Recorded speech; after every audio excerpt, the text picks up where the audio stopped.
Hey, I'm Noelle. And I'm Marissa, but Noelle calls me Pete. And I'm Andrew, and welcome back to Take It Home! Yay! Welcome to our second guest-sode featuring one of our bestie boos, Andrew Stevens Purdy. Thank you for the full name. Wow. Yes. So official. Your professional It's a good name. It's a good name. Thank you so much. It is a good name. Should we first start by saying how we know Andrew? Yes. How do we know you? Well, back in the year 2016, 9 years ago. Oh my God, that's scary. It's so crazy. We started school at little Elon University in Not North related Carolina. to Elon Musk. Yeah, important distinction. We have to always disclaim that. No Musk. But yeah, we went to college together. Yes, we did. We did. We went to Elon University for musical theater, which we'll talk a lot about today. Andrew, do you want to intro yourself? Sure. Just give a little who you are unrelated to us. Yeah. Who are you? I'm Andrew. I grew up an hour outside of Boston, which was kind of a joke at Elon because there were so many people from an hour outside of Boston in various directions. Mm-hmm. So I was one of those people. I have an older sister named Emily. She's awesome. Hey, Emily. Shout out to you, Emily. Shout out to Emily. She's getting married soon. Yes, in April. April 18th, 2026. Oh my God, that's so exciting. Which is 6 months from the day of Michaela's wedding. Wow. Isn't that crazy? Wow, that is crazy. So very exciting. Anyway, I grew up, I've been doing theater since I was 4. Of course you have. And just knew ever since then that that's what I wanted to do and haven't looked back. And And are you doing theater right now in your life? am. Oh my gosh! What show are you doing? I'm in the Book of Mormon. On Broadway. Yeah. We know been in Broadway it? star. Yeah, a real Yeah. Broadway star in our apartment. Wow, it's such an honor to be here. I've been doing the Book of Mormon for 3.25 years That's now. crazy. I think I'm at 1,200 performances now. Holy What? I can't believe it's been that long. I know. It's crazy. It's just some days I feel like I blanked and I'm here. Other days I'm like, yep, it's definitely been that long. Yeah. No, it's been amazing and a dream come true. And What role do you play? I'm in the ensemble and I understudy Elder Cunningham. Wait, what is your solo in the opening song? Hello. Hello, my name is Elder Smith, and can I leave this book with you for you to just peruse? Thank you.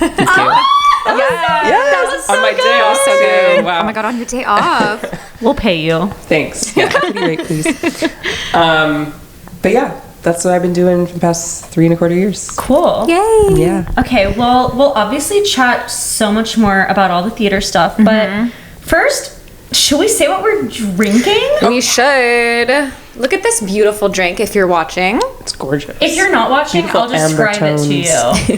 Well, actually, I'll say what it is. Yeah, sure. It's an apple cider mimosa, so literally a mimosa, but with apple cider instead of orange juice. Got some Prosecco, got some apple cider, and then I made special rims. I put honey on there, and then a mix of brown sugar and pumpkin spice. So, Cheers. cheers, ladies. Thank you for Cheers. having Eye me. contact. Of course, thanks for coming. Of course. My pleasure. Okay. Oh, yeah. Oh, yeah. It's like ASMR. You can hear Yeah, we're every gonna hear all of that so I always badly. cut it out. And it is a Monday morning. I don't normally drink on a Monday morning, but Yeah. I don't remember the last time I did that. No, same. Cheers. But, for the pod. Yeah, do it for the pod. we're doing it for you guys. I like It this is really rim. good. Wait, yeah, the rim. It's really nice. Yummy, Rim yummy. job. Oh, no, wow. Just kidding. Just kidding, guys.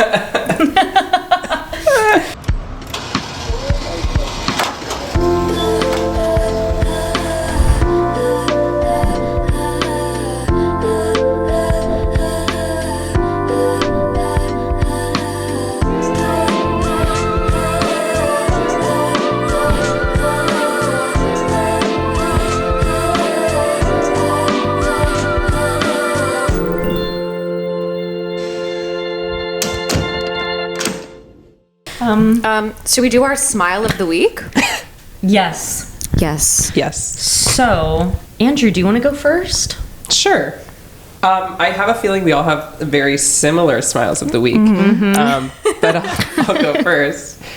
We got to go to the wedding of our bestie Michaela and Spencer. We literally came back yesterday, so Yeah. Literally saw you yesterday. Yeah, I got back to my apartment at 8:30 last night. Damn. oh my god. Yeah, it was a long travel day. But That fun. is long. Yeah, but obviously the whole thing was a smile. But there were like two moments in particular. One was just seeing, honestly, I started crying when I saw you two walking down the aisle because it's just like everything we've all been through together, and like seeing our friends get married to the love of her life, and like you two being there. Oh my god, it was just like that. I started crying, and then Michaela walking down the aisle was just like, Oh my god. The whole ceremony. She looked gorgeous. Unreal. She looked so good. Yeah. Oh, and just like the perfect dress for her. Yeah. It was just like, When she was trying on dresses, I was like, this one looks like it was painted on you. Yep. Like it was just Yeah. meant for you. Like it's not, you're not wearing a dress like the dress is you. We were both there for the dress fitting, and Yeah. when she put that one on, all of us were like, Yeah. and That's that's your wedding dress. And she said yes to the dress. She did. how many did she try on before that? We went to like, I think 2 different places. Kleinfeld's was one of them. The place where they filmed Say Yes to the Dress, which So is where she- she ended up getting her dress from.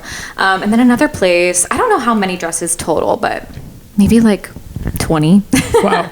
Yeah, quite a time. Mm-hmm. And they was were all crazy. gorgeous. And she tried on so many different kinds of dresses too. Yeah. But yeah, that one was just, there was something about it. She was kind of between two, and they were very different from each other. She looked so But, beautiful. yeah. Just like stunning. So pretty. But yeah, seeing her walk down was amazing. And then the second moment was just like when we were all dancing together, like the band was so good. The Shout band out to was the so band. They were so good. They're amazing. But just like it was just so much fun getting to like be reunited with amazing people and get to dance and celebrate and just so celebrating happy. them. Yeah. I think my smile, I mean, all of our smiles are going to be from the wedding, Yeah. but I think my specific moment was their vows. Specifically Spencer's vows, because we went to college with Michaela. She was in our BFA musical theater program, so that's how we know her. MT20. Her and Spencer, her now husband, have been together for like 11 years now. So they did long distance all of college. And I just remember Michaela always being like, I want to be married to Spencer already. Yeah. And now they are, which is crazy. But I feel like we've been hearing about how much Michaela loves Spencer for so long. And we know he loves her so much, obviously. But it was so sweet hearing his vows and just like him saying that he's like fully himself around her. And the part where he was like, I knew I wanted to marry her when during college, like we kept making it work, and every single day I would just find myself wanting to tell you all about my day. Like I'd go home from the day and want to text and call Michaela and tell her everything, and that was just really sweet hearing like Spencer's side and him crying too, because he doesn't know. cry. He doesn't cry. And so Also, the steamboat going by in the middle of his that vows. was yes, that was so Crazy. funny. Yeah. so sweet. But and then like he said something about like slapping her butt, and that's when the steamboat Yes. honked and everyone cheered. Like it was, you could not have timed it better. He mentioned slapping her butt, how he loves to slap her He said, I butt. promise to always slap your butt Yeah. around the house. Everyone needs a Spencer. Yeah. Oh, I just love that. What was your favorite moment? Well, I had so many favorite moments. I think it was just one of the most beautiful weddings I've ever been to. Just from start to finish, it was just, and I'm just such, like, I support them as a couple so much too. Yes. So I felt so honored to, like, be up there because they're just meant to be. But I do have to say that Michaela did ask me to join in singing her first dance song with the band, and that was just a very special moment for me. I felt just very honored, and I couldn't really watch them or else I would have cried. Yeah. So I was like trying to just keep it together, but was yes, I got to so sing It was so their first beautiful. dance song, and that was really special to me. The song was Grow As We Go. Yes. Dissonance. Jazz. Yay, our smiles. Big smiles. Yeah. Big smiles for Michaela and Spencer. Yay! So I guess we could talk about musical theater now. Yeah. Yes. It's so funny because this is literally like what you and I do, but none of our episodes have been about it yet. Officially, we've Sure. known that we wanted to talk about, like, do a full episode all about BFA life and what it was like going to school for musical theater, what, looking back now, like being in the real world, what our perspective of it is now. And Andrew is the perfect guest to have Thank you. for this episode. So You're such a theater boy. I am. And then, like, as much as I've tried to, like, evolve as a person and, like, you know, be more than theater, like, at my core, I'm still spending hours of my life watching Wicked compilations. Oh my on YouTube. God. Like, I just, you know, like, You are so theater. it will always be such a huge part of me. That's And so Of course. It Yeah. is really cute. Do we start with, like, the auditions? yes. Yeah, we could start with auditions. Well, So, yes. just. What do you want to say? I was gonna say, first of all, BFA, because some people are like, what the heck is a BFA? It stands for Bachelor of Fine Arts. It's like a degree you get in the fine arts. And we got ours in musical theater. So No. Music. Music. Theater. Oh my Don't God, you forget it. Okay, Yeah. at Elon, it's called, it's music theater. Isn't that just an Elon thing? I don't know either. But it is just very, like, I kind of like the aesthetic of it. Music Yeah. theater, Has not more, like, musical. elegance. Music theater. Music theater. So literally, we went to college and got a degree in singing, acting, dancing, which is so funny and not the common experience. Which, even though to us it's like, if you're in a musical theater BFA program, that was probably your whole life. Right. Is musical theater, and so it's just funny that that is not the majority of the world. Right. Because it's like the majority of our world. Yeah, literally. But what were you gonna say? I was kind of going to say the same thing for those of you who don't know, like, you have to, it's like a very specific world. You have to audition for these programs. So not only are you applying to colleges, but you're auditioning for the specific music theater programs at those schools. So you have to get accepted to the university and the program. Yeah. Yes. And a lot of them, like for Elon, like they keep it, it's, our class was 19 people who ended up, you know, getting accepted and then accepting to attend Elon. So it is a very, it's competitive. Yeah. It's really And competitive. It's like Really high more stakes. competitive than like Ivy Leagues. Yeah. Yeah. For To the get into, specific like- programs. Like what was Yeah. what's the acceptance rate of the Elon Musical Theater? It's like To one, yeah, it's like tiny crazy. percent. Yeah, and all three of us got it. Yeah, so just so you know, yeah. But okay, put yourself in the head of like a 17-year-old who, like, this is your dream and you've been like waiting for this moment your whole life and you're auditioning for schools and you have your favorites and blah blah blah blah. Like, how much pressure is riding on that? So much much. Because pressure. it like determines the like rest of your, honestly, the course of your Right. career, your life. So And it feels like in the moment that like one particular school will dictate everything. It When really reality, does. like, you can have so many different experiences and arrive at a career in theater if that's what you want. Definitely. But you just, there's like, it's so impossible to see that when you're 17 No, and going through this it's process. like if I don't get into a top program, I'm never making it in this business. Right. Yeah. Which is not the case. it's not the At all. case.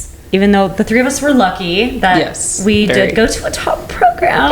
That's so annoying to say. I'm like, I don't know how to talk about this without sounding obnoxious because it's like True. I mean, that was the Elon's really good. experience. Elon Yeah. is really good. And generally, like, I would say, I'll speak for myself, but like when I was there, I loved it so Yeah. much. Elon was one of my top choices. Like, it was that and one other school that I was like, if I could get into one of these two, like, I would What was really. your other one? Michigan. Oh, yeah. course. I'm also from Typical. Michigan, so like, of course, I didn't get in, so it's fine.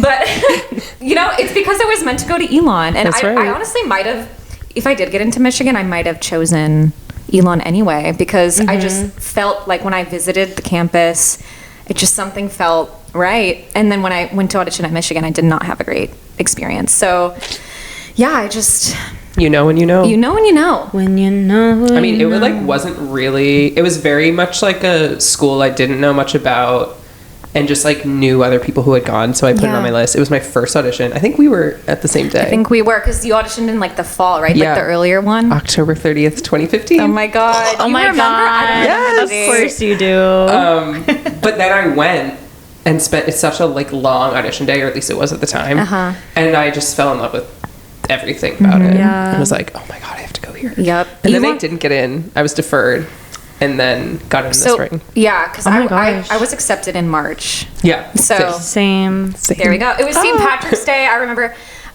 We should tell our stories of Yes. when we found out that we got in. It was March 17th, St. Patrick's Yes. Day. I remember specifically.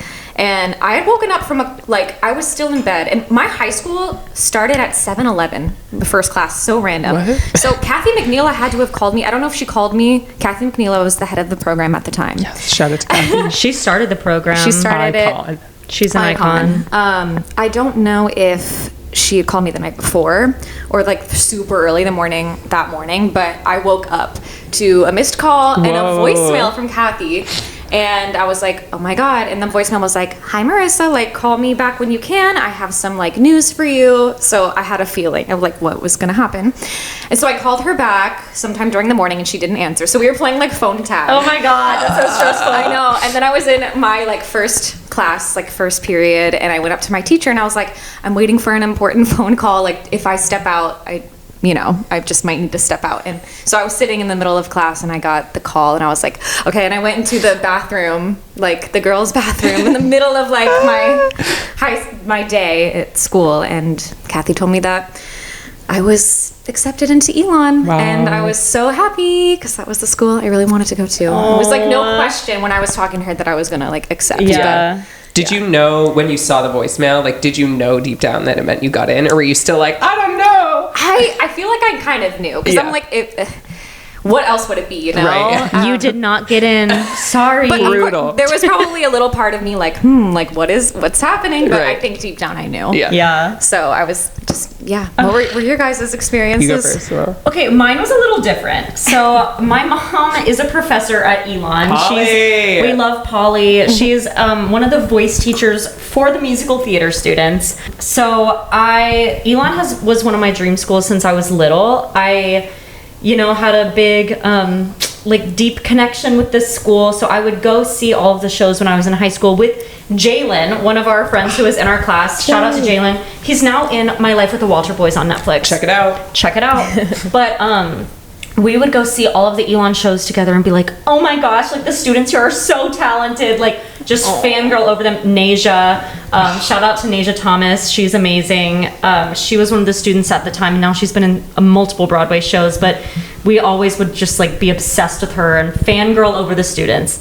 And so flash forward, I audition, and I went through a phase where I was like, I don't know if I want to go to Elon because my mom teaches there and whatever. But like, it has always been my dream school. So then one day, Kathy called me while I was at home. Actually, I'm going to tell the true story because mine was kind of weird.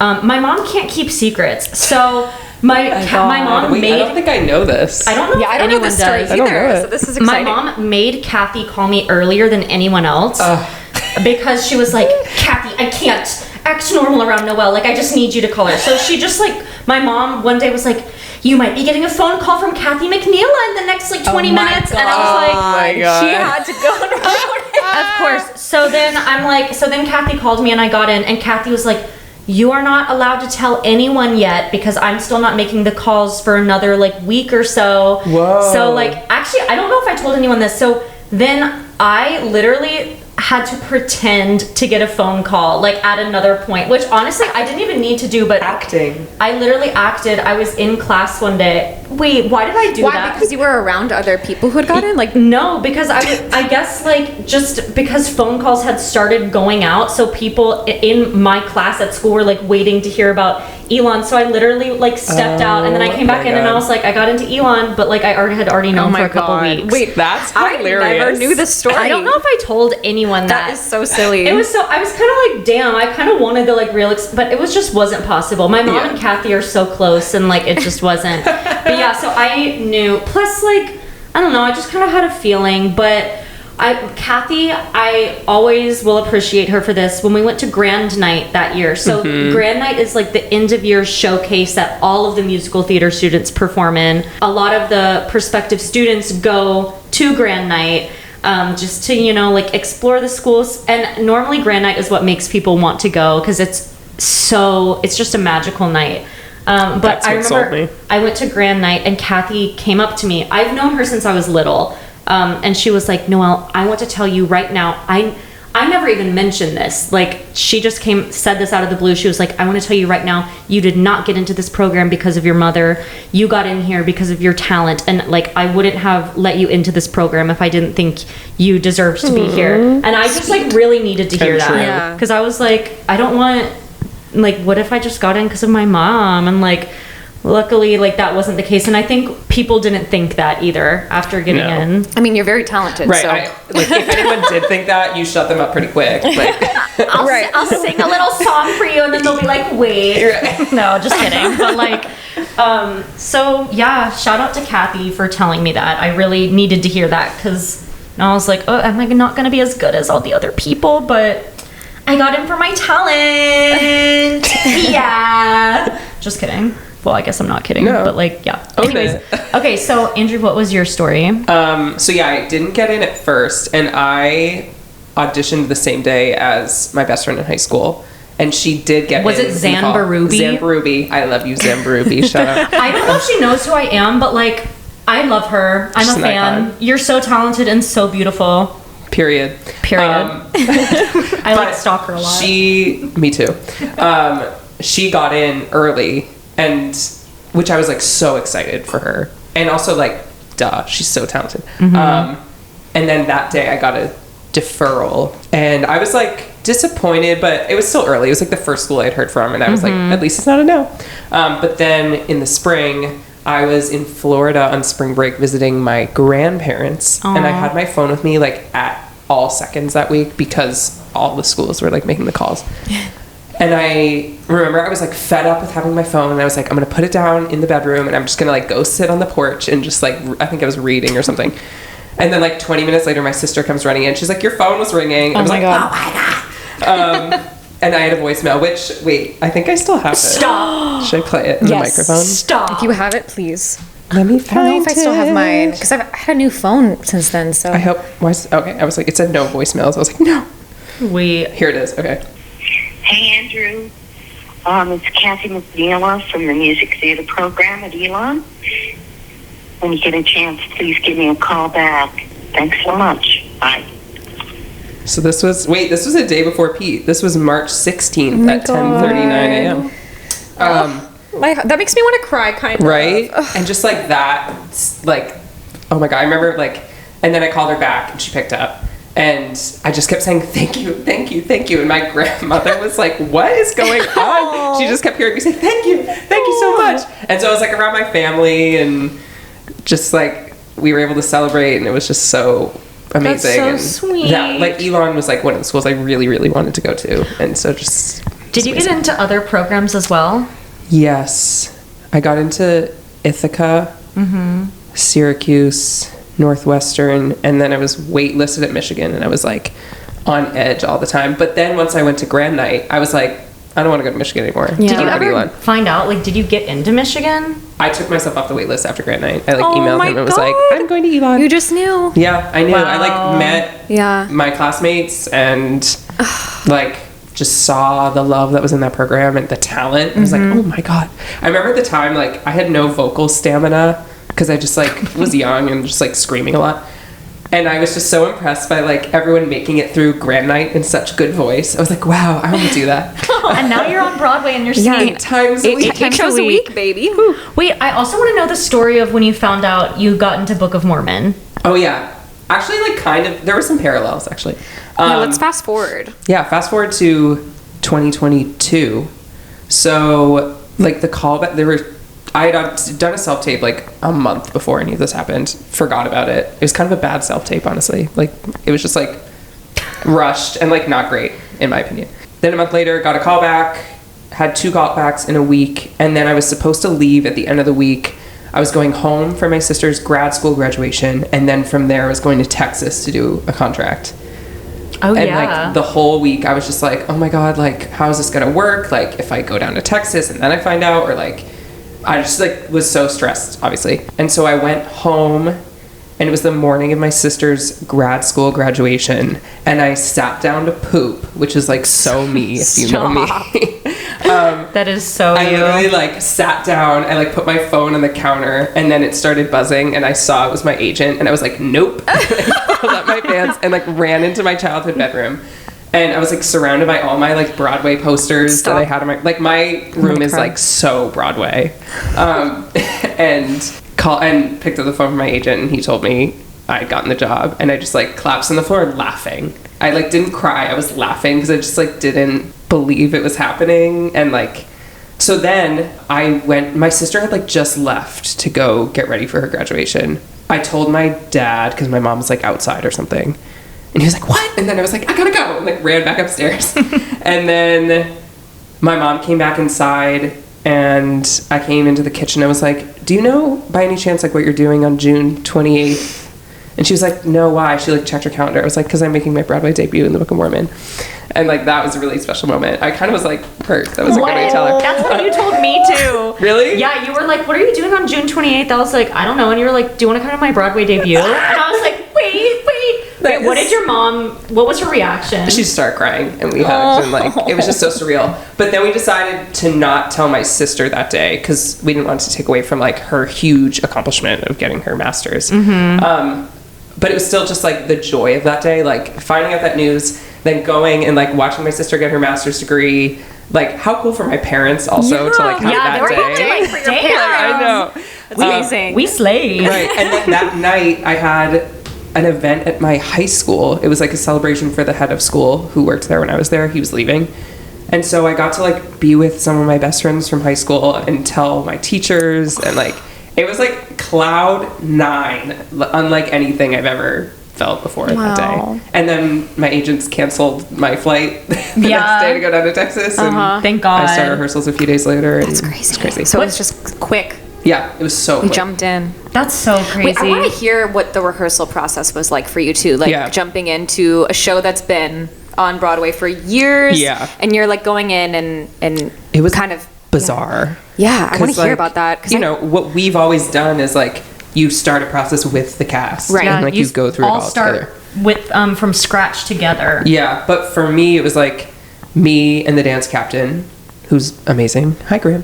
And just like in a studio at Open Jar, just like learning the show. There were like some people who would come in and out of rehearsals, like other people. It was also like peak COVID, so we were all wearing masks. It's crazy. And like people were dropping like flies, so then like emergency covers would come in and rehearse with me, and then like be in the show that night. So I'd rehearse during the day and then watch the show at night from the house and just take notes and like do the choreography in the back. Wow. That's so cute. And so it was like 2 weeks of that. I had one like staging rehearsal on the stage with some of the cast, and one put in where like I was in costume but no one else was. Were you so scared? So scared. Also, because I was the only one wearing tap shoes for Turn It Off. It's kind of like a like hazing thing at this point. It's like you have to be the one person wearing tap shoes while everyone else is wearing sneakers. That's insane. So That's like you my hear every nightmare. sound. They can really hear. It was horrifying. The only one in tap shoes. Yeah. It's awful. So I had one put in, and then my debut was the first time with any sort of like lights, God. sound, That's orchestra. terrifying to me. I blacked out. I honestly don't remember my Broadway We debut were at all. there. Noelle and I Yes, both you were. We were crying. And you were amazing. Thank you. But Yeah, that you did great. crazy. The thought of that is terrifying. How long was it from like when you found out to when you made your debut? Found out May 20th, debuted June 28th. Okay. So your life just changed so fast. Yep, quit all my jobs. I was working like 4 jobs at the time. You're like, bye, I guys. was like, bye, I'm gonna be on Broadway. That's amazing. Yeah, quit all my jobs. I had like a week, I think. I stayed at home a little longer and then like came back and started. How often do you do put-ins now, like for other people coming in? Like, We actually have one this week because we have 4 new principals coming into the show. Oh my God. This is like their last week of rehearsal. Honestly, not that often. We have understudy rehearsals once a month-ish. Okay. But Do you still- put-ins not that often. You probably don't rehearse like for your understudy track anymore, do you? I mean, with the like, I get like usually like a rehearsal every month or every other month, Okay. and you just like a run through on the stage with no tech. I used to like before those rehearsals like get a studio for myself and like run through it, but now it's like I've been doing it so long, it's just Yeah. like You know the show. comes back. so what was it like when you first started rehearsing, like before you made your debut? Did you rehearse Cunningham as well? Like, No, I started just with the ensemble Okay. track, and then once I was in the show, which is not everyone's experience. Some people like do it all at the same time. so Which much. is so much. Especially swings who are covering like 6, 7 people. Oh my God. Oh my God. Shout out Swing Nation. Swing Nation, shout out to you. So you only rehearsed your ensemble track. Yes. But then when did you start learning Cunningham? So once I think was in the show for like a week or two, once I like found my feet, Yeah. then I started rehearsing Cunningham. That's and then I nice. had like a Cunningham put in, kind of. It was more of just like a run through, honestly. And then made that debut on October 20th. Did I go to your 2022? Cunningham debut? I don't think No, you so. came a couple months later. Because Okay. my Cunningham debut I found out with like 3 hours notice. Yeah. It was just like, you're going on tonight. I was like, Whoa. oh my God. Were you nervous? Yes. So You get really nervous for performing. Yes. Remember Damn Yankees? Yes. What happened to Damn Yankees? I played Applegate in Damn Yankees. He's like the devil. Which It is was- also, Applegate is normally like a tall, big bass Old man. So it's just I'm funny. like Twink over here playing Applegate. This was our senior year at Elon. Yes. Yes. And it was my first time like leading a show, really. And so I was a basket case, and I would get to the theater like 2.5 hours before the show. And then I'd like go sit in the pit by myself for like half an hour to like, Oh my gosh. so like cringy to No, think about it's it. scary though. Performing like, is get in scary. But yeah, with Cunningham, the cool thing is like I had everyone's support, and I like knew everyone at that point. My Broadway debut, I had like met these people days before, and was Yeah. like, okay, now you're performing with them. For Cunningham, like I knew them, they knew me. Like the wardrobe team was all like rallying around me, helping me through it, and like the run crew and stage management, my castmates, like everyone. I just felt so much like love and support. So, That's so I actually sweet. remember my Cunningham debut much more than my Broadway debut. And that was just like such a fucking pinch me moment. Was your family able to make it? Not for that one. Okay. They've seen me do it a bunch of times. Yeah. But the first one, I think Eric Jacobson came. My friend Kathy Joe from high school. Tucker came. Tucker's my agent. Shout out Tucker. You're awesome. So many shout outs today. I know. I'm sorry. Oh, Cody came. I feel like there may have been Did someone Justin else. Justin couldn't make it to that one. There was someone else. I'm so sorry. I'm forgetting. It was a long time ago. But You're the thank you to least whoever you are. important one. No.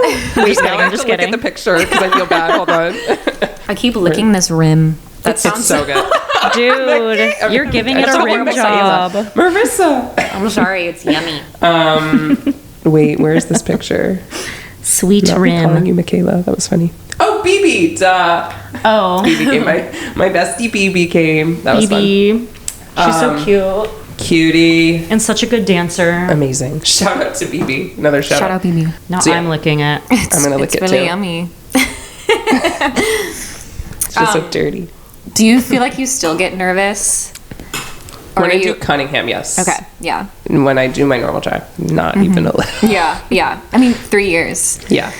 1,200 performances. You said Something like that. Wait, Wild. who are the biggest celebrities you've performed for?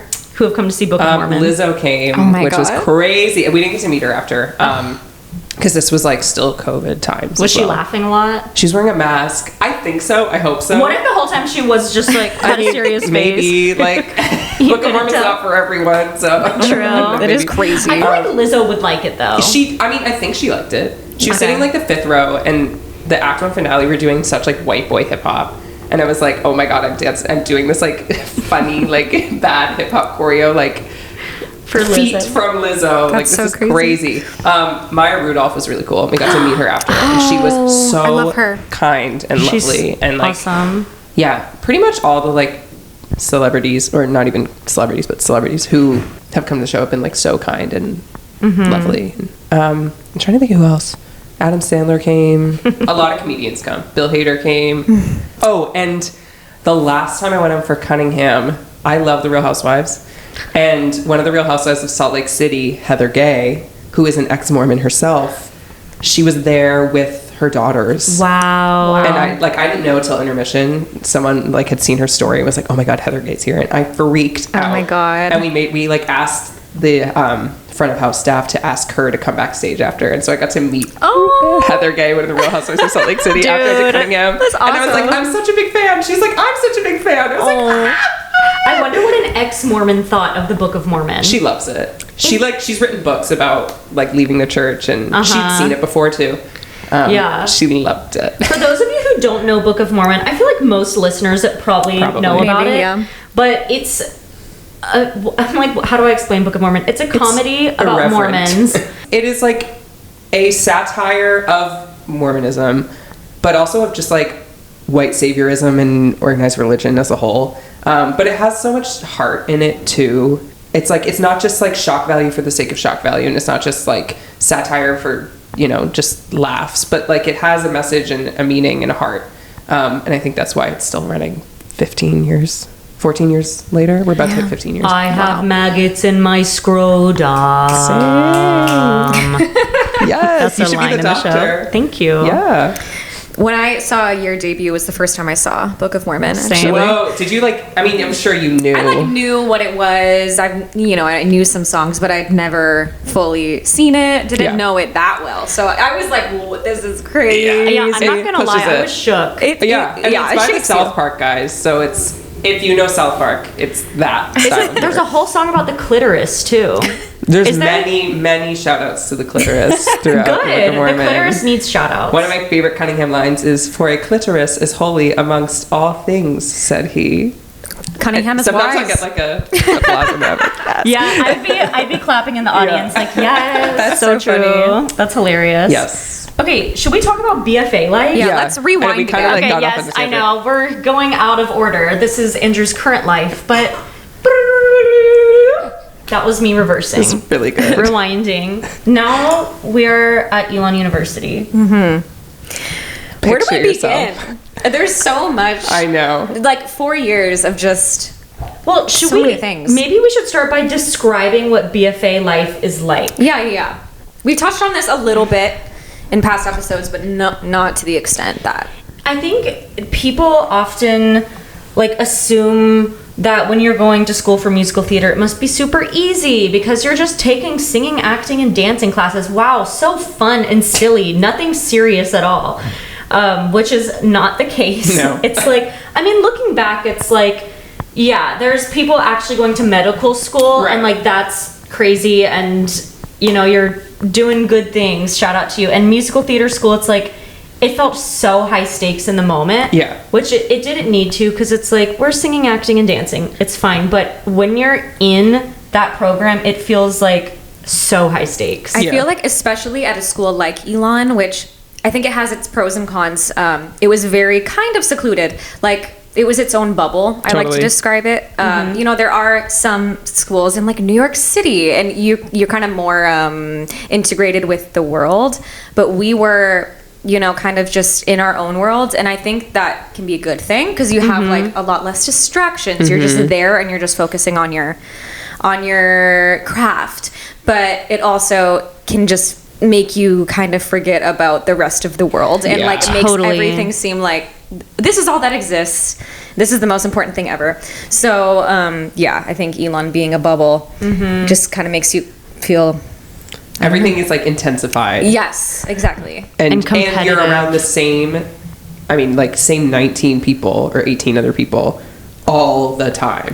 All And day, it's every day for 4 years. Right. And the same 80 people, really all the time. Just everyone in the program. And Elon was a pretty small school to begin with. Not super, super small, but you would see the same people Yeah. around. But then the musical theater program was even smaller than that. And then our class was even smaller than Yeah. that. So it's just it was definitely a little bubble. We were in our own world. But because of that, Yeah. sorry, we got so close. Yeah. Because of that. What were you That going to was say? exactly what I was going to say. Yeah. It's it really is dysfunctional family vibes. Yeah. 100%. Yeah. We were a family for 4 years. Yeah. Literally, the 19 of us. Yeah, and I think our class was particularly close. Not every class was like that. Right. I remember coming in as a freshman and everyone being like, "Oh, you just wait until this, and you're all gonna hate each other." Wait until performance class, then you'll all fall Right. apart. Okay. Yeah, or wait until this or that, and it never happened. We were really all pretty close. And Until also, after. Yeah. Yeah, I mean, Nothing terrible happened, but now, people grow apart. After Yeah. college, people grow apart. But while we were there, all 19 of us were very close the whole time. Yeah. Other classes had a lot of people coming and go. Not a lot, but some people came and went throughout the 4 years. So people would leave after freshman year or sophomore year, and some people would Yeah. come in. Our class stayed the same 19 people the whole time, which was Yeah, kind of unheard of, honestly. No one left. Yeah. And no one came in, right? And made us even closer because it was Yeah. just that was our group. it would be hard to come in like after a class has already been established, because then you also have to take some classes with like other grades too. Like you can't just come in as a junior and not take all of the prerequisites. Yeah. Hello, why am I like, Nailed is that a word? Prerequisites. So yeah, I feel like that would be difficult, but that didn't happen for our class. So Yeah. what was our class schedule like? Well, I could remember. Freshman year, a day in the life. Because, okay, not only did we have to take our musical theater classes, we had to take, like, what do you call them? Gen Eds. Gen Eds. Gen Eds. As well, which I'm all for. I think it's really great that we had to do that and we were given the opportunity to do that because, one, you can explore other passions. Two, you can be a human outside of, you know, just your art. And you're learning more about the world and other things too. So we had all of our normal classes you would have as a freshman, and then also our like specific classes for our major. So I remember at least like freshman year, probably sophomore year too, 8 a.m. to like 8 a.m. ballet. 8 a.m. ballet 8 a.m. was ballet. like such a thing, which was very difficult. And then we would just go straight through. 5:15 was when the last class ended. And then a lot of times, we like if you were in a show or if you were in a cabaret or something, we'd have rehearsals after that. So until like 10, 11. yeah, And it was just sometimes nonstop. We would have like late, like even after rehearsal for an actual production, we'd have like grand night rehearsal. Yeah, for little like cabaret shows. Not little, cabaret shows. They were big deals. So sometimes we'd be going from literally like 8 a.m. until midnight. Yeah. Or beyond. And then you have homework too. Right. Oh yeah. That. Yeah, like How are we alive? I got so little sleep in high school and college. Yeah. It's I scary. remember, okay, you know what I just like had this memory the other day, and this is like so weird and sad, but like when I would have my voice lessons in the morning, I would be so tired. I always had my voice lessons in the morning. I would have to go a little bit before, I like to warm up before my warm up. And I would go to like a practice room before my lessons, and then I would sleep on the floor. I would like start warming up. I'd be going through my songs. My God. I would sometimes fall asleep on the floor for like 10 or 20 minutes of a practice room. I'd lock the door. Not the ones in the Performing Arts Center, but the ones That would be weird. in Scott. Everyone can see it. Yeah. Was it Scott? Scott, yeah. Yeah, because you could close the door. There were no windows or anything, and you could Those are lock nice. it. Yeah, those were nice. And my lessons were over there, so I would sometimes fall asleep on the floor, and that's my so God, not normal. Pete. Like right after waking up, like going and falling asleep, I was just dead. And then you have the whole layer of like you're partying because you're in college. Right, of course. So I was not Lest taking. we forget about that. I was not taking the best care of my body and my soul and mind. I was just living life, which is great in itself, but in its own way. Yeah. But yeah, exhaustion. How did we fit all that in? I don't know. I actually don't God. know. We were doing so much.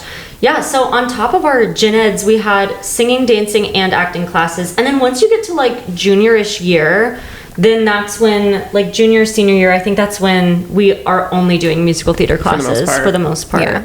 I love that we went to a liberal arts college. I wish I took more advantage of that. Mm-hmm. And I feel like I did. You know, there were still like other classes I took outside of musical theater, but like now I'm like, I wish I took political science classes and just like learned a little bit more about the world, because I'm kind of like doing that on my own now as best I can, but I'm like, I had the opportunity to take all these classes and we were so busy, like there really wasn't that much time to do that. I never understood people who were able to, like Tucker actually I think double majored in sociology and musical theater, and I'm like, how the hell do people have time to double? I didn't even have time to breathe as a musical theater major. Like I don't get how people did it. I have no idea. No. I don't know. But yeah, we would have like 8 a.m. ballet. We had voice lessons every semester. So that's one thing I loved about Elon is we all had our own voice teacher that we stayed with all 4 years, unless for some crazy reason you switch. But like we both had the same voice teacher, Ken. Shout out Ken. Shout out to Ken Lee. And you had April. So there's all these different voice teachers. My mom is one of them. And so you're with the same one all 4 years and you have a weekly hour-long lesson. So like by the time you're seniors, you know your voice teacher pretty well. You've spent a lot of one-on-one time with them. Basically your therapist at that point. Yeah, no, literally. So voice lesson, and then all miss these that. dance classes. Oh my god, dance for the musical stage. We had it every year. DMS I still have like all my tights and all my Yep. like my dance belts from my Ew, DMS one. I forgot about It's just dance like belts. Character skirt. Character skirt. Oh my god! And I then remember the forgot. little like belt that like I don't know if the girls wore that. I don't know if we ever There wore was like a belt. little like belt. It's such like a ballet thing. It's to like make sure your hips are Oh aligned. yeah, I know what don't you're think- talking about. But like I have a drawer in my apartment just full of all that stuff, and like, you know, I dance, but I'm not a dancer like that, and like I'm not about to be taking any ballet classes in the city. Like, yeah, No thanks. but I like so a part of me like can't get rid of all that stuff because I'm like I don't know, like what if you do need it? what also? if I do need it? But maybe like you will. yeah, just like the black tights and the white tank. Yep. Like oh my Dude, God. I remember I would wear like some days I would wear a leotard and tights, and then would have to like have another normal class like right after ballet. Yep. And you have 15 minutes to get to class, so I just put Oh. sweatpants on over. Yep, I remember And you just wear sit leotard all day. all day. Yep. Yes. Literally. Yeah. Sometimes you'd have to run across campus right after a dance class, and it was hot at Elon a lot of the time Yeah. in North Carolina. So I just remember like walking into like my writing class, like sweating in a leotard. My hair was probably nasty, like up in a bun. I probably looked so weird to Yeah, because everyone. we'd be dancing throughout the day. And every then like day. how did, Right. we didn't have a lot of time to eat in between classes either. No. So I'd always have like a protein bar or something. Like I don't know. I remember it was like Emma, me, Jake, Eric took a Shakespeare literature class. So like it wasn't an acting class, it was like an English class. And it was like all the way across campus, 15 minutes and ended 15 minutes before we had dance. And it was like our only break of the day, like no lunch, that was it. And so we would sprint from the historic neighborhood.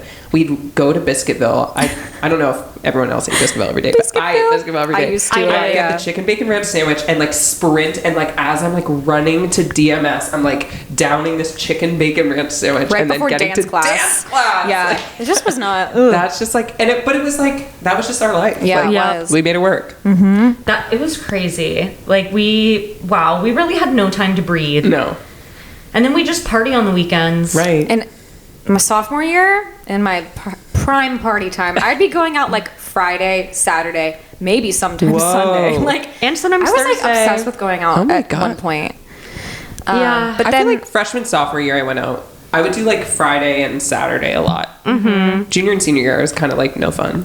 yeah, We went to frat parties, but then also Yep. the musical theater program parties happened like every single weekend, and there was always a theme. Yes. Of Yeah. course, Did they because it's a have it bunch every of single theater. weekend. Maybe Mostly. Yeah, right. I feel like towards the end less so. Yeah. But like when red light was the thing. Oh my god, Oh my god. And what was the one where everyone signed the wall? Sheridan. Sheridan. All of these different party party house. houses. But there would be themes. People would dress so crazy. The things I wore in public. We were just like sparking memories before this. I was going through my camera roll, and some of the like, I would wear like, remember LuLaRoe? I can't believe I'm saying this out loud. Remember LuLaRoe leggings? They Oh were my like God. so uggo. Yes. Like, Wait, with like the patterns. yes, like insane. I had like a pair of them for some reason, and there was one party I wore these like. I don't know what the fucking theme was. I wore those LuLaRoe leggings with bean boots, these like blue booty shorts, and like cropped flannel tie. Like, what was I thinking? I don't And I was know. like, I look hot. Wait, What the fuck? ew. It was so crazy. It's just like every weekend we'd be wearing. Well, I don't know if y'all dress like that, but I was wearing some sort of shit like that. I remember your iconic purple night. There was. Purple- I'm I think purple. there was a party where each class or something had to dress in a different color. Or like, why were you Yeah. purple? No, it's because we did like an Elon Musical Theater Olympics or something. Do you guys remember that? Kind or like of. some No, kind of but like I believe you. some kind of like competition, and we were in different colors, and I was in all purple. So I wore this crazy outfit. I It was wore so good. a purple metallic skirt, a purple crop top, and then a purple wig. And the purple wig was just so puffy and crazy looking. And I got so drunk that night, and I kept just going, I'm purple. I'm purple. And I remember at one point, I literally threw up under the house. It was a Sheridan party. I threw up under the house, and then I came back upstairs and kept drinking. Oh Yeah. God, With yeah. Rally. Sounds like college. Sounds like college. Like I could not. I fully puked and rallied. Yeah. I wouldn't do that anymore. What was the theme? I like wrote. You were like goth, and I wrote crazy things like on your chest in Sharpie that was like, you can't tell me how to act. So, like, I don't remember what that theme was, but I looked so scary that night. Can you like attach photos to this podcast? Yeah. Okay, here's a photo of me being. It'll be under one of our hands. No, yeah, like I definitely have pictures. Oh, yes. Okay, we need to insert. So terrifying that night.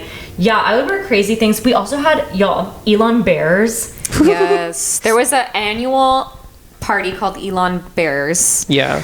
Where we modeled after Broadway Bears, which Yes. is like a burlesque fundraising event. you would wear like lingerie or be as naked as possible. Yep. Yep. To the party. I won't be funny. sharing any of those pictures. No, Get a photo here. No, you guys don't get to see those. Yeah, but just crazy times. This script, everyone would be just making out. Yeah. All the ew, like Ew. so So many gross. germs. Everyone's just making out and But, like you didn't doing care. Like, poppers. it's just like fun. Can I say that on the podcast? Why not? Poppers. We can cut it out if we want, but yeah, everyone's doing poppers. Like it was just like getting so drunk. It was so crazy. We were all so silly. Yeah, it was so fun. And like was. towards the end, I felt like I kind of like abandoned that side of college a little bit, and I was like waiting for senior spring to like go I was crazy. just thinking about that. Yep. And then we didn't have senior spring because it was 2020. Yeah, so we graduated in 2020 when COVID hit initially, kind of. So we should talk about this because this was a Yeah. crazy time. Our senior year, we were really busy. I remember being a little bit miserable, like during cabaret. So at Elon, every class does. I don't know if they still do this, but every class would put on, or senior class would put on a show, like a full musical. A musical.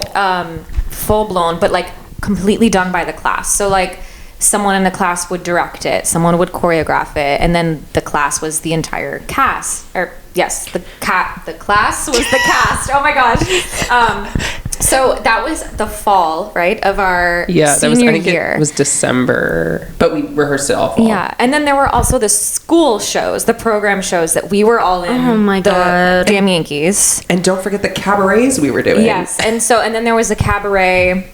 We were all in like 4 shows at once. Yeah, so we were in the senior Wow, that's cool. musical. Our class show, which was an entire show that we were putting on our own. Like collage, we do, it's called collage. It's like a cabaret that we do in the fall, right? And then we're also casting director.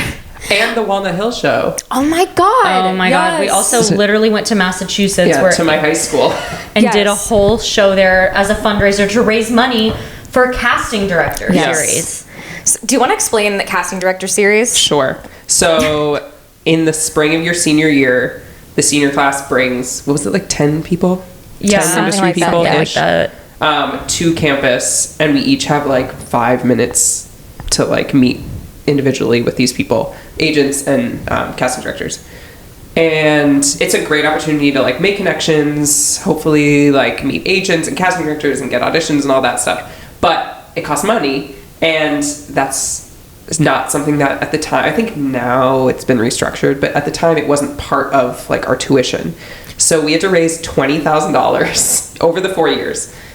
And so there were just like so many fundraisers and bake sales and shows and like selling whatever we can to make this money. And then you like take the casting directors and agents out for like dinner. We had baked ziti every time. I was just thinking Oh my about God, the baked ziti. We ate so much baked ziti that year. Like 3 nights a week baked ziti. Yep. From the same place. Which was actually really good. It was was really good, I mean, yeah. now I like every time. I love baked ziti, but like every time I'm like, It got old. yeah. Scarred. And then you would drive the guests to and from the airport too. So, like, how do we coordinate all that? I don't know. It's We were crazy. doing a lot, point is, fall semester. And we were just all so dead and grinding. Yeah. Preparing for going into the real world and getting signed with agents and making those connections with casting directors and just being in your senior shows, and then also trying to have fun your senior year and Right. take advantage of all the things. And I think we were all waiting. I remember this feeling of just like, I can't wait till spring. I'm going to be able to exhale and enjoy the last semester with my best friends, And it's going to be chill. and it's going to be chill and so much fun, and I'm going to miss everyone so much, so I can't wait to just like soak it all in. March comes around, and so I remember it was right before our spring break. And I think our spring break was it 2 weeks or 1 week, 10 days type of thing? Yeah. And we were supposed to go to New York. Yeah. That was like our week in New York. 54 Below? We were going to perform at 54 Below with our class. Oh my God, yeah. And it got canceled. So the first initial, like, I don't know, we had a meeting with our, like, faculty, and they were like, you guys, I don't know, this COVID, we might need to rethink some things, like it's really spreading. And I remember all our attitudes kind of being like, it's gonna be fine, like, you know, this is not, I think it's not as big of a deal as like it could be, whatever. Right. And then I remember sitting in Irazu coffee shop. Oh my God. Doing some homework in between classes or something, and I got an email from, was it John Dooley or I don't know, Oh my God, that name. saying we're extending your spring break an extra week to just kind of figure out what we want to do with the COVID is like spreading and blah, blah, blah, blah, blah. Coronavirus, we were calling it at the time. And I was like, at first we were like, oh, that's kind of lit. Like, an extra like spring break. We were like, spring break. We were like, should we like get an Airbnb or something? Right. And like We're the like, mountains? let's go to California. Oh my God. But we soon, everything shifted very quickly after that. And we realized it was a very serious issue. We went home for spring break and we never came back. Yeah. I mean, we came back, but we never came back for class. We came back to move out. Yeah, we came back to move out because it just, we went home and they just kept extending and canceling events. Noelle was the lead in the spring musical, Violet. I got cast as my literal dream role that I worked so hard to get, and then the show was canceled. Canceled. Our grand night that we were talking about prior got canceled. Yeah, we didn't get senior year grand night, which is like Big big deal. Everyone makes speeches and like, it's just like your final hurrah, like your last chance to perform with your class and we missed some of the casting directors and agents too. There's still like a few who hadn't come yet. Yeah. So little by little, everything was getting canceled. They were saying, we're going to keep you guys at home for another week. And then eventually they were like, we're going to be continuing the rest of the semester online. And I was so heartbroken. That was really tough. I remember when like we found out that we were going home for spring break, like that's, I feel like when we started to like be like, oh, this is kind of serious. Yeah.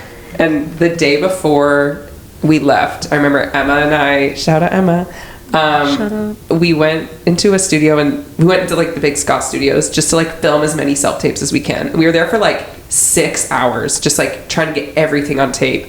And like slowly but surely I was just getting like sicker and sicker during the day. And Emma was we were going to drive up to Boston together in my car the next morning because she was going to stay with me for the 2 weeks. And then I woke up the next morning, we were supposed to leave with like a fever of like 102. And I had like horrible tonsillitis. It was awful. And I was like, oh my God, I can't drive. And so like Emma had to make like a last minute day of flight to California, like during all of the COVID craziness. And then I was like, I can't drive like this, but I had to get off campus. So my parents had to fly down to North Carolina that day. I think they like Ubered to Elon, got in my car, and like I was like sprawled out in the back seat and drove me up home.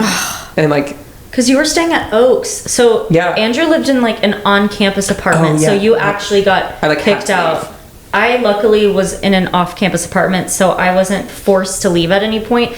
And I'm also lucky because Greensboro, where I was born and raised, is 30 minutes away from Elon. So I was actually kind of back and forth during that time because some people ended up just living in their off-campus apartments. Like a few people in our class, like Mason and Eric and Jake were there. So I would just come back and kind of like hang out with them a lot. Remember when I got mad at you for not social distancing? Do you remember this? Wait, no. Wait, tell me. You were like I think you were like in a bubble with like Mason, Jake, and who else was it? Was it Eric? Kamal was there too, maybe. And I like saw you while we were hanging out. I was like at home miserable. And I got like really mad and like posted on my close friend's story. Do you remember this? Wait, I kind of do. We fought. I was just like, wow, like crazy that some people aren't social distancing. Like so annoying. But I was just bitter. Like I was just like sad and jealous. And then I think I took it down like 10 minutes later, but I think like you had seen it and you were like, what? And then I was like, I'm sorry. Wait, did I like text you? Was I think like, you texted Andrew, was me. that about me? Yeah, something like that. And I was like, yeah. And then I think we had a phone call, and I was like, I'm sorry. Wait, that is so fun. I mean, honestly, I get it though. Petty. Like, we were hanging out in a group. Technically, we were in our bubble though. Like, we were only hanging out with each other. But like, I get it. I probably would have been really mad too if I was by myself during COVID and didn't have friends to social distance with. Yeah. So like, Sorry. I'm actually I forgive you. That wasn't a constructive way to be upset with you. And you know what? Hey, we all make mistakes and I'm over it. I didn't even remember it. I'm so Great. glad we were able to make up today on the podcast. Me too, for you all to see. Yeah. We're good now. We're good now. Yeah. So funny. Literally completely forgot about Oh that. my god. Such a weird time. That was a weird time. Doing musical theater school on Zoom was weird. Yeah, I mean, that was another thing too, like finishing out our musical theater classes that like involved a lot of singing and acting and dancing. Online was just, Zoom. no, I at that point was so checked out. Like, Dude, my voice lessons, I remember Ken, voice teacher, couldn't even hear me half of the time. 'Cause Yeah. anytime I'd go for anytime I'd like get to Oh the my high God. notes, the audio would cut out and he'd be like, Noelle, I could not hear that, but did it feel good in your voice? And I'd be like, yeah. And he'd be like, okay. like so I believe you. stupid. Yeah. Oh my He'd god. be like, I can't help you. I forgot that we had to do voice lessons on Zoom too. Yeah. I did it in my basement, my parents' basement. Wow. so And I like crazy. didn't want anyone listening to me. It's like, don't listen. That's so funny. Such a weird time. I was taking a tennis class that spring. I was so excited. I love remember that. tennis. You love tennis. Love tennis. And it was like only a half semester class, so it was starting after spring break, which famously didn't happen. But like we still had to take the class. So we were doing like tennis self-tapes. It was so weird. Wait, It'd what? be like, take a video of you like performing a backhand. Oh my And so I was God. like on my back patio, like, Do you still like- have these videos? I'm sure I do somewhere. I need I'll put them that. here. And you grunt like Serena Williams. And I remember Emma didn't have, I think like I had her racket in my car or something, so she was using like a spatula to like do these videos. Oh like, my God. It was just like so so silly. stupid by the end. Like, I was like, what are we doing? Were either of you in Deb's audition prep class? Yes. I was so, not. Andrew and I were in like an audition prep kind of class, Yeah. like a mock. We would basically do like mock auditions every week, or every class for like a different show, and then she would actually like hatch the show based on Yes. our like auditions, our dance call. So that That's involved so a lot funny. of dance, like filming dance self tapes, and I have so many videos of me like on my patio, like outside, just like dancing, like making do with everything. and you just hear the like scrape of the shoes on the, in the and concrete. then like, I also oh, live like my God. house is on a road, so you just like hear like the cars driving by.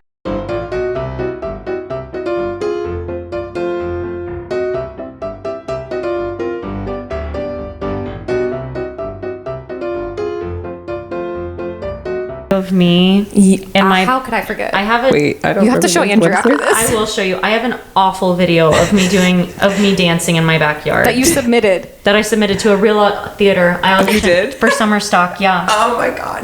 But that's the best we could do at the time. Yeah, you know? and I think everyone was understanding. Yeah. because that did then transition into like actually doing auditions in the industry. Right. Like at that point, like we were sending in tapes to like real theaters and real Yeah. Which casting. is so silly because nothing even happened. I Right. remember being like, COVID's gonna go away and then I'll do summer stock this summer. I'm gonna be in a show. And then like literally theater didn't happen for so long. Yeah, Yeah. it took a while. That's crazy. But then we all made, our own way. And Yeah. I think we were discussing a little bit earlier how we did the best we could with it. And I think if anything, being an artist is about being a human too. Yep. And like living your life, and those life experiences are what shape you as an artist. And I think we were all forced to kind of just stop, and like that's when I started writing music, which is now like such a big part of my life. Thank and like, God. I don't know if that would have happened if like COVID wasn't a thing, or I didn't have that time and space to do it. And I feel like everyone else picked up, I don't know, just like I learned so much about myself, and sometimes you have to like slow down. Yeah. And we were all forced to, and We it were. really probably changed who we are as people and Totally. our lives. I remember at one point my dad was like, Noelle, I'm worried you're quitting theater. And I was like, there's no theater happening. I was like, How can I quit it? I'm not quitting. I'm just not gonna like be filming self-tapes all the time when there's nothing to submit for. Right. Like, Yeah. I was like, this is maybe the only break I'll get in my life, so I'm just gonna like use it. Yeah. So I didn't like do anything theater related for like a year. I feel What like did you do? I worked at Lululemon in Right. Greensboro. That was my fitness era. Yeah. Which like Oh my God, I forgot about that. I had like major fitness era where I was like a workout queen, a little bit too obsessed with it, but that's all right. We live and we learn. But it's also because nothing else is going on. What else do we have to do? Like I was like Other than crunches on your floor. I was like, actually thinking about that the other day. I was like, damn, I'm not as fit as I used to be. And I was like, no, I'll stop. I am so freaking busy right now. And back in that day, the only thing I had time for was to work. I was like creating things for myself to do. I was Yeah. like, okay, every day I'm going to do an intense workout and then I'm going to go to Lululemon. Plus I was working at Lululemon, which is Right. workout clothes. So my life was just working out and working at Lululemon. And that was my life. yeah. Yeah, like I didn't really do anything else. It's crazy. I delivered Amazon packages for a Oh month. my freaking God. I forgot was that you did that. Horrible. Didn't you quit like very soon after you 20 started? days in.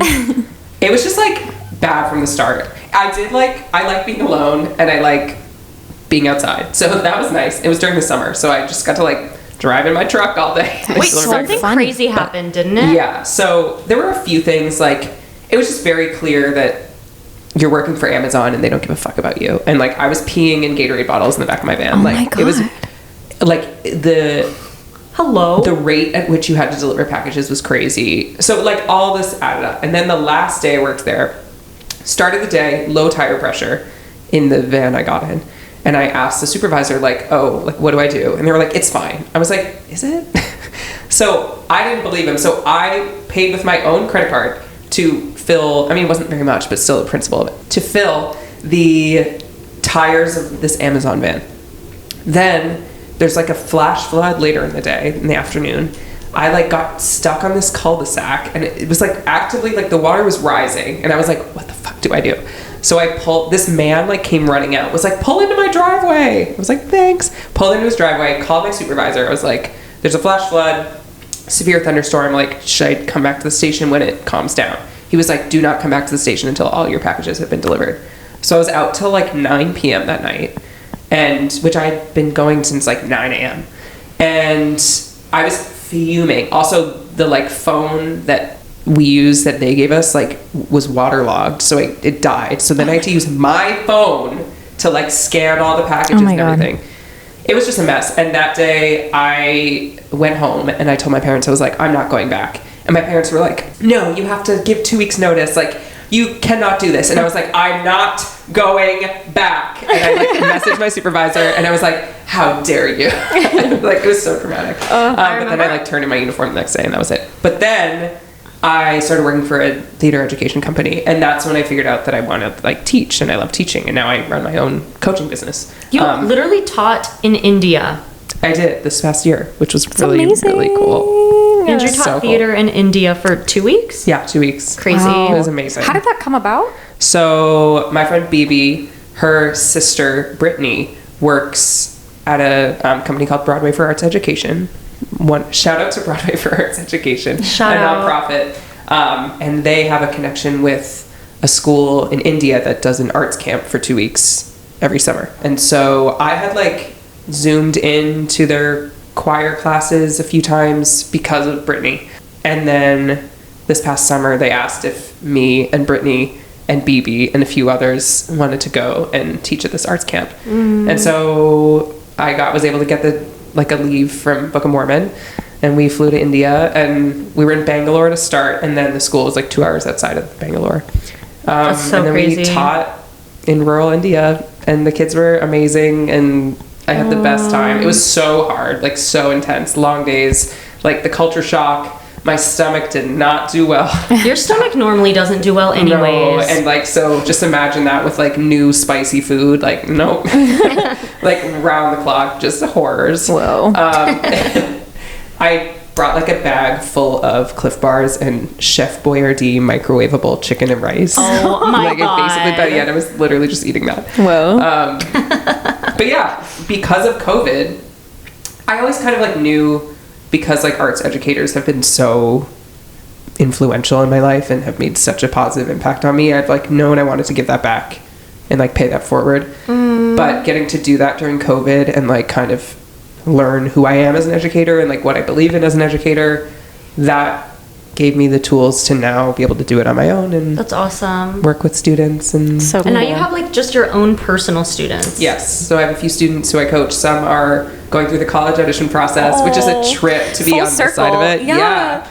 That's crazy. And so I'm like helping students through that. Some are just adults who love performing and want to work on their skills and do more theater. And That's getting to work with sweet. them. And some are younger, like, and people come and go. But I have my little studio, and it's wonderful. Oh, love Andrew. That's so cute. But yeah, He's it's all giving because back. of COVID. Yeah, So- right. It's like maybe this wouldn't have happened if you Yeah. hadn't done that. Like it helped us to discover new passions and It like parts did. of ourselves, and it's pretty cool. When life hands you lemons. You make lemonade. Yeah. Okay, so I think we're gonna talk a little bit about like reflecting now on our time in a BFA program, being adults in the real world, 5 years out of college.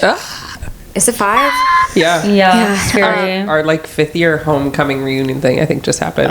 And we didn't go. I don't want to go to a football game. I know, I don't care about football. No offense. Sorry, guys. I just don't care. Love Elon though.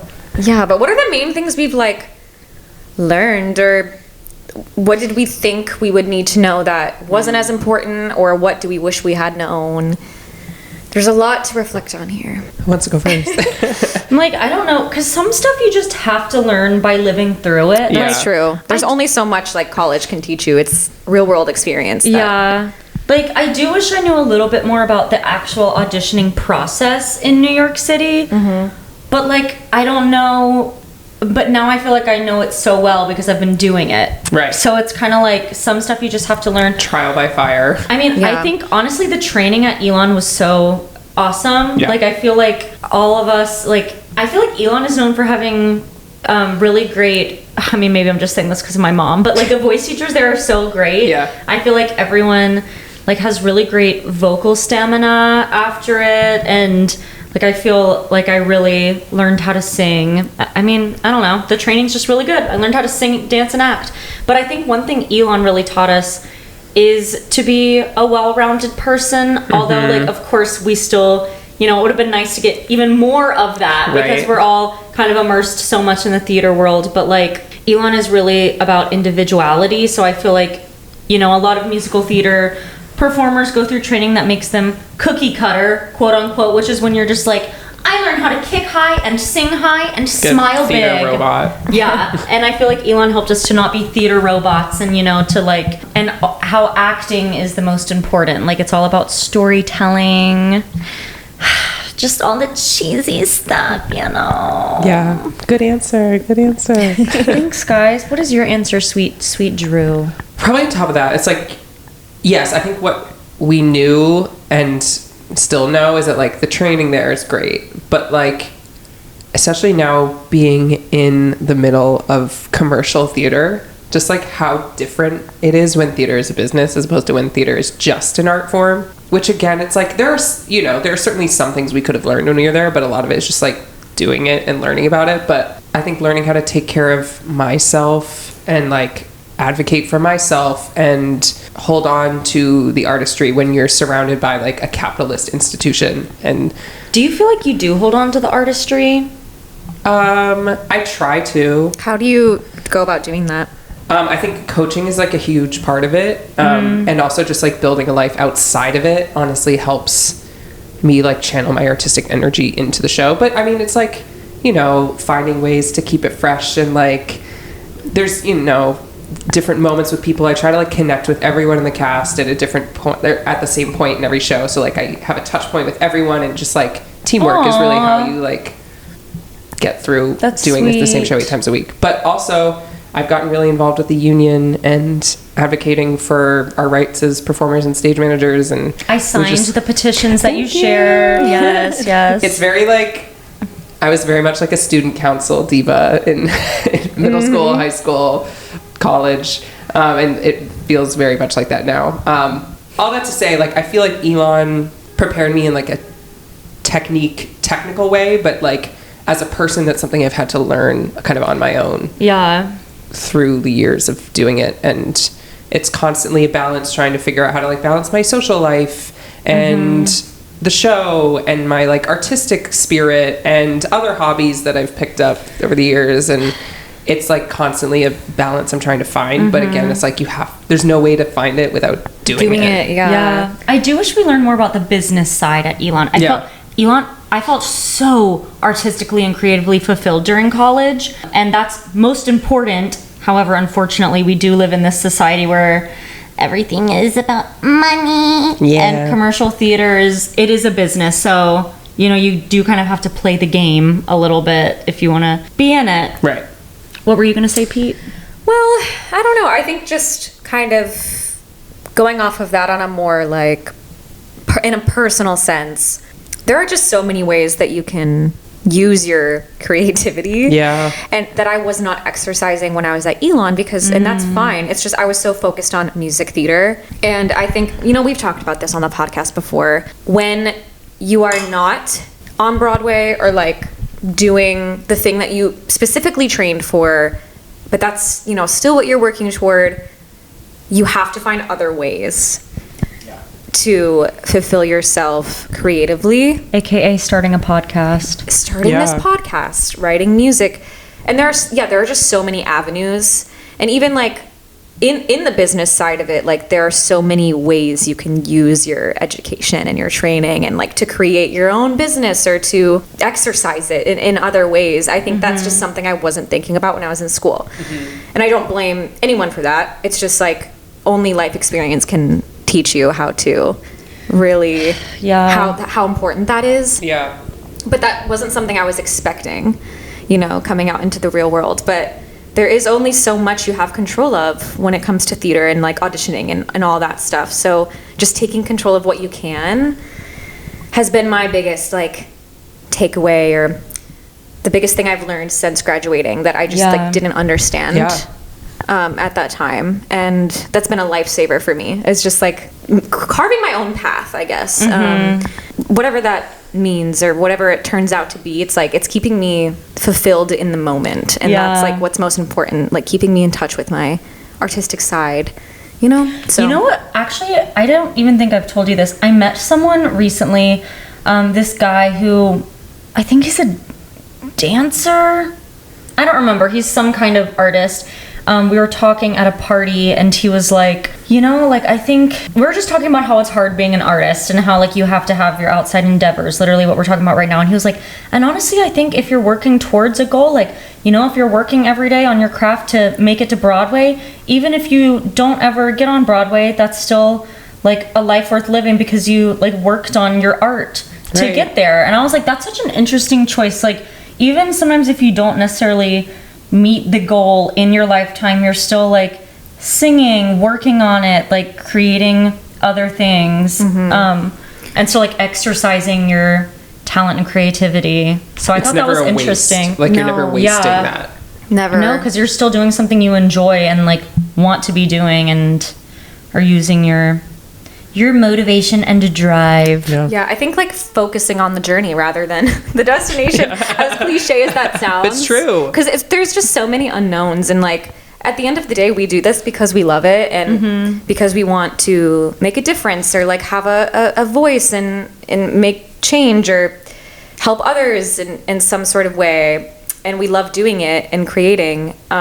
So that's why we just got to keep creating. Like you can't just wait to create till you get to where you thought you wanted to be. Like It's also such a long game, which like I don't think I was capable of having that perspective at Elon because it just feels like also like immediate. But especially now being in the show for 3 years, I'm like, okay, I've had this like great career success fairly fast, but there's gonna be a time when I'm like not in the Book of Mormon anymore. And then it's like, then what? I can't just like channel every ounce of myself into this thing that is not permanent. Like what is permanent is my artistry and like what I love and interests outside of theater and the people in my life and building my home in Astoria. Like all of these things are what I need to maintain because jobs in theater come and go all the time. And we have to work till we're 60 whatever. Like we're 27. Like and that's it's the a long life game. of the majority of actors. I think people think like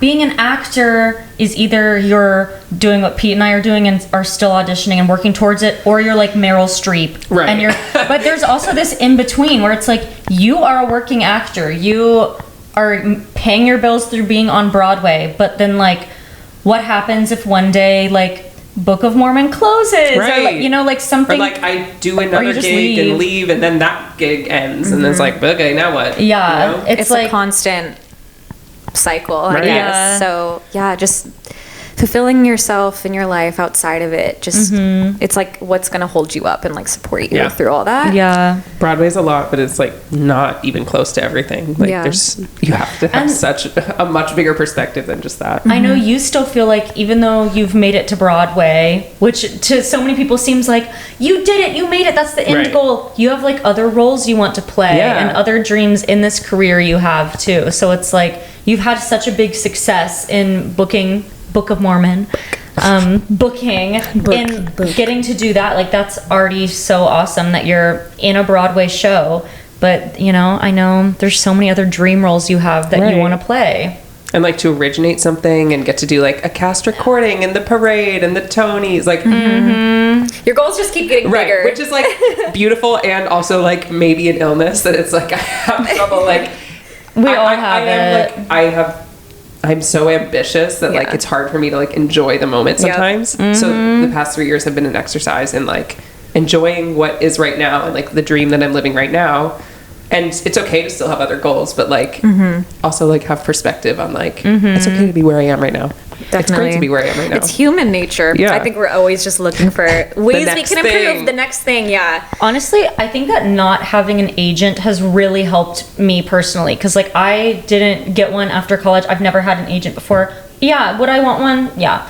But like it's also like I've had to work so hard these past few years like showing up to every freaking audition myself. Like I didn't have somebody else getting my auditions for me. Like I started, like I think if I would have had one, I maybe wouldn't have started the cabaret series. I wouldn't have done my solo show. I wouldn't be auditioning. You know what I would not have gotten is I would not have done the job at Radio City Music Hall. Right. Because I got that through showing up to multiple auditions and auditioning for the same music director who then reached out to me. And I probably wouldn't have gone to those auditions as much as I had. So I think about all these opportunities that I've had for myself and how like that not getting an agent seemed so embarrassing and upsetting right after graduation. But then I was also talking to an actor who's in their 30s recently, and he was like, I didn't get an agent until like a year ago. He was like, that it's just so like, It's not everything. and he was just in a Broadway show. So it was Hunter Brown and Swept Away. Love him. Hi Hunter. Hi Hunter, you're awesome. Shout out Hunter. Shout out to Hunter Brown. He also went to Elon before us. But yeah, everybody's on a different journey. Like, it's not like you book summer stock and then you get an agent and then you get on Broadway. That did happen for you. Yeah, with Amazon in between. But yes. Amazon in between, yes, COVID. But some people have different journeys. I love to say Jessica Vosk, who is one of the people's favorite Alpha Buzz. She was working in finance or something. Yeah, she was like on Wall Street. Did she go to school for musical theater? Do you know? I think I could be wrong. I don't know Jessica, but if you're listening to this and I get your story wrong, I'm sorry. Wait, Jessica Vosk, please comment below your story. Yeah. I feel like she performed a little and then went to work on Wall Street and then was like, I hate this actually. I want to perform again. But I'm like, she had to have had so much training. Yeah, I mean, are she's some people- amazing. Or are some people just naturally like that good with just a little bit of training? Unfortunately, I think those people do exist. That's And crazy. I'm so bitter about those people I feel existing. like my voice didn't get really good until I started, like, I was doing consistent voice lessons and warming up all the time. Like, I could not naturally do that. Yeah, that's crazy. Yeah, I guess there's like no one way to do No. this field. Someone in Book of Mormon has like a music degree, I think, in trombone. Yeah. Hello. I think, and he's like been in so many Broadway shows. He's a legend. I love you, Darius. Yeah, it's just like everyone's journey is different. Yeah, everyone's journey is different. You never know. Like, it's a little bit unpredictable. As predictable as it can be, this industry can be unpredictable as well. So you never know. Things can really change overnight. Yeah. Like they did for you. Yeah. Like literally you got... I was working 4 jobs and then I wasn't. That's so crazy. Did you put in a 2 weeks notice or were you literally like, bye, I'm never coming back?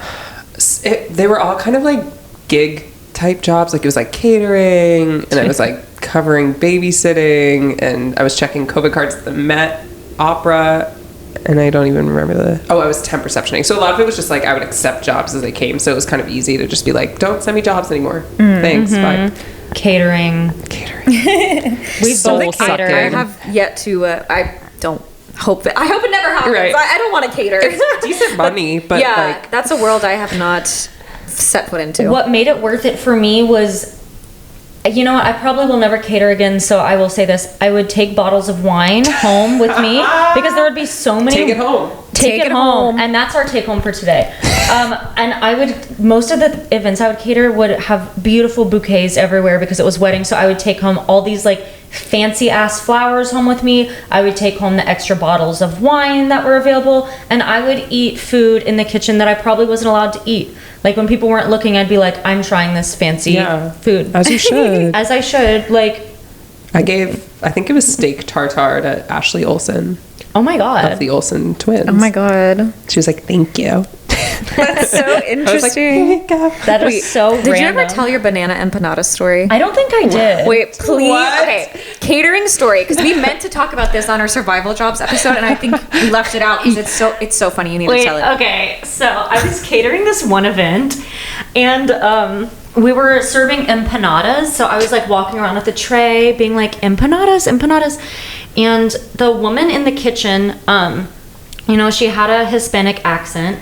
It was my fault for like not understanding, I guess, what she was trying to say. But she said, I swear to God, I thought she said, what did I think she Cheese said? and banana. Cheese and banana. Cheese and banana, you said she said? I thought she said cheese and banana. So I was like, oh, interesting. These are cheese and banana empanadas. I went around to everyone and I'd be like, these are cheese and banana empanadas. And people would be like, oh, that's weird, interesting. And so people just kept trying them and they'd be like, oh, like that's actually pretty good. I told like everybody at this freaking wedding that I was giving them cheese and banana empanadas. Ew. This one lady took one and she took a bite and she goes, honey, that is not banana. And I was like, are you sure? And she was like, that is just cheese. And I was like, okay. And I went to the back and I looked at the list written down and she said cheese empanada. She didn't say. I thought she said cheese and banana. Cheese and banana. I thought she said cheese and banana, but she just said cheese and empanada. So I told literally like almost every guest at that wedding that they were eating cheese and banana empanadas. So disgusting. So then I went back around, and anyone that I remembered serving, I'd be like, actually, it wasn't banana. It was just cheese. Cheese empanada. Cheese and banana. Like, how would you react if someone said cheese and banana? Like, oh, like that's weird. But low key, plantains with cheese are pretty like true. So like maybe it's not that weird. I had a sweet plantain taco recently. Oh, I love really plantains. good. Me too. Yummy. Shout out to plantains. Shout out plantains. Shout out to wait, I want plantains to sponsor us. The fruit. Yeah, literally. Is there anything else you want to say before we do our take home? I was gonna say in my solo show I did a couple years ago, Which was so fun and so good. Well, thank you. The three of us sang a song together, and Andrew fucked it up. And like this, oh my god! I'll share the video of it. We sang "Wicked." So you just got one of the background vocals wrong, but honestly, that was so funny because you were the only ensemble. Right. You played I played the whole ensemble in ensemble. our duet. In What Is This Feeling? And so, but you were the only ensemble member. So you. Yeah, sorry. The way the mess up happened too was just so funny because like there was just a silence And then you go, so there's just like a silence and then we come in. It was just so funny. I was like, wait, my what? life flashed before my eyes in that moment. We share your love. What is this feeling so sudden and new?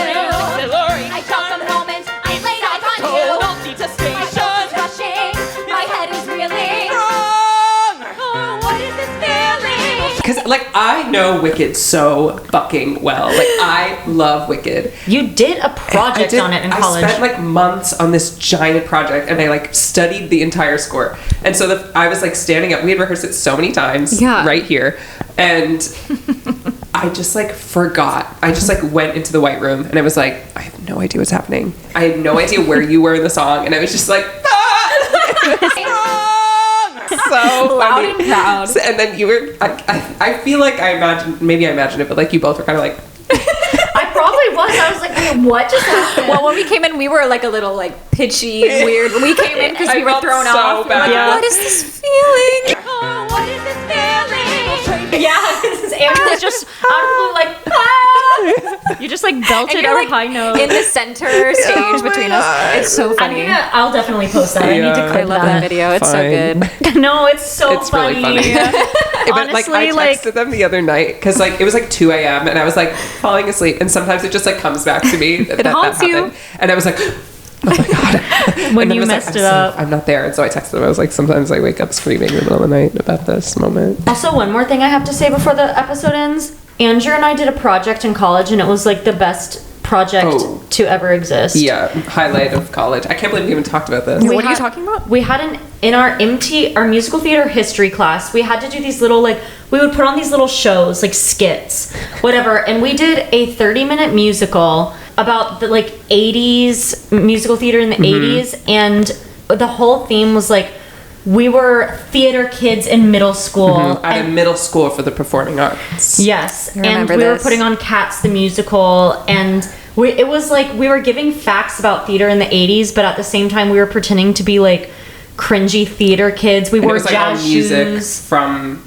the 80s that we like changed the lyrics. Yeah, it was, but I mean, this isn't a good explanation, but it was hilarious. The whole thing was like, it was like a 30-minute long SNL skit. Yeah, honestly, like we've talked about this before, like we should like make it a thing. Also post it. But like I feel like there's something there that like, was there a video of it somewhere? Yes. Yeah. We had an overture. Yeah, we had an overture. Like it was so. I mean, like we I played don't know. that. Pete, tell us if it was like funnier to us than it was to y'all. No, I remember it. Like I remember it being great. I need to like maybe I need we to watch just think it it's again. funny, but no, it was good. We played like the orchestra tuning like video. At the beginning of like Seussical, you know, like yeah, and then we all came out. We're like, "Are you blind when you're born? Can you see in the dark?" And then we literally did the intro to Cats, and it was just like we had bad choreo, and we were all wearing jazz shoes and jazz. I was wearing jazz pants, like flare so jazz scary. pants. Who else and was you in wore your a tail. My tail. It was Mason, Morella, Liv, and the two of us. Oh my god, Yeah. That's crazy. Now the times have changed. We're all doing such different things. Yeah, I know. We've all like become adults, which is crazy. I know, it's wild. weird. But yeah, it was really fun. What is our take home today? What are we taking home? BFA life is crazy. If you're auditioning for musical theater programs, good luck. You can do it. Yeah, break a leg. Break a leg. And there's so much life beyond the BFA. Yeah. It's important to be a well-rounded human being. Yeah. Mine is like, yes, that too. And also like going to a BFA also like gave me some of the best, most important people in my life. So Yeah. and like Yeah, true. like we said, like even the people I don't really keep in touch with from our class, like will always be family to me, like no matter what. Like Yeah. I agree. we spent so much time together. We went through so much together. We like fought so much. We like came together so much. We had to have all these like serious meetings when we'd be like, oh my god. Okay, meeting time. Oh god. Like it was intense. It was really a lot. intense. And I was the most intense. And we're all theater people, so we were very dramatic. It was not very chill. Lots of big personalities. Totally. But yeah, it's like these are no matter what. Like obviously there's people I'm closer with, like y'all, and some others, but like every one of those 18 other people like are so important to me and will always be. Agreed. Like, Shaped agree. who I am. Like, so many good memories too, and I always just felt so loved and supported by all you guys in our class, and it was a good time. And Shout out to MT20. Love you, shout out MT20. MT20.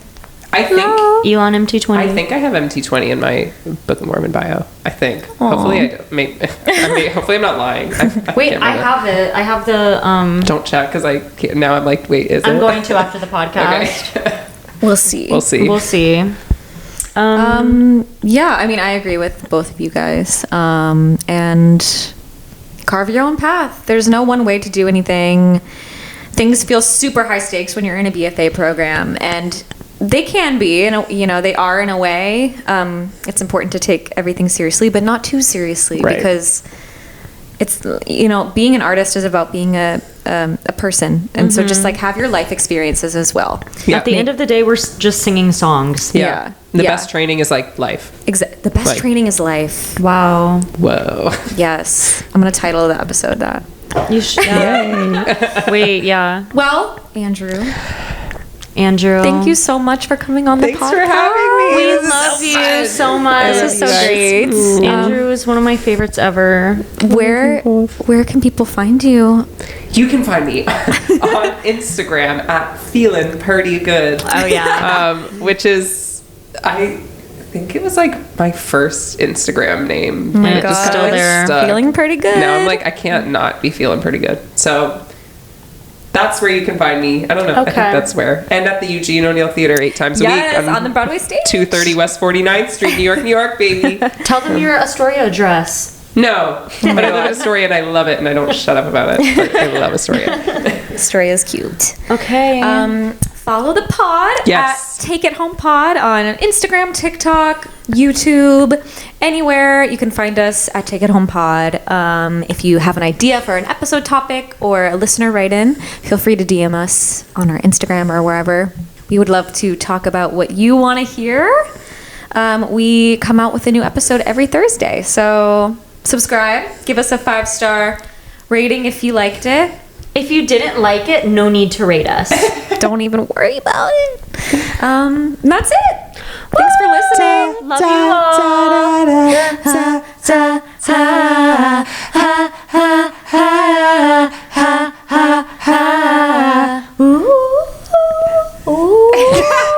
That is the theme technique. song.